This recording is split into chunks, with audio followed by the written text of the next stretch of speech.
Bienvenue dans cette nouvelle vidéo de Lexical Info. Attaque djihadiste au Niger, 29 soldats héroïques perdus, deuil national décrété.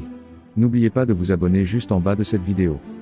Niamey, Niger. Le Niger est en deuil national après une attaque djihadiste dévastatrice qui a coûté la vie à 29 soldats.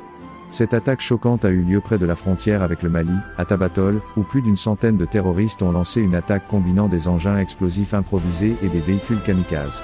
Le ministère de la Défense du Niger a publié un communiqué détaillé sur les événements tragiques qui se sont déroulés dans la nuit du lundi 2 octobre au mardi 3 octobre. Bilan tragique, 29 soldats héroïques tombent en défendant le Niger. Le bilan provisoire révèle que 29 soldats nigériens ont perdu la vie dans cet acte héroïque de défense de leur pays, tandis que 2 autres ont été grièvement blessés. Le communiqué officiel précise également que plusieurs dizaines de terroristes ont été éliminés lors de l'opération. Cette attaque choquante intervient à un moment critique pour le Niger, qui fait face à des violences djihadistes récurrentes. Elle représente le bilan le plus lourd depuis l'arrivée au pouvoir de la junte militaire, qui avait justifié son coup d'État en juillet en raison de la détérioration de la sécurité nationale. En août dernier, 17 soldats avaient été tués dans une attaque similaire près de la frontière avec le Burkina Faso. Le gouvernement militaire au pouvoir est confronté à une offre de médiation de l'Algérie pour trouver une solution politique à la crise actuelle.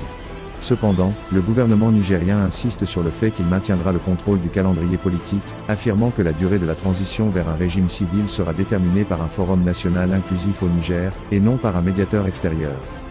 L'Algérie, en tant que voisin influent, n'a pas précisé de durée de transition dans son communiqué de lundi, mais avait proposé en août une période de 6 mois sous la tutelle d'une autorité civile dirigée par une personnalité consensuelle et acceptée par toutes les factions politiques. Le général Abdourahmane Tiani, actuellement à la tête du Niger, avait quant à lui affirmé en août vouloir une transition de 3 ans au maximum. Samedi soir, lors d'une interview à la télévision nationale, il a déclaré que le régime n'avait pas le droit de rester au pouvoir pendant 5 ans. Merci pour votre aimable attention et n'oubliez pas d'activer la cloche de notification pour recevoir les prochaines informations. Merci.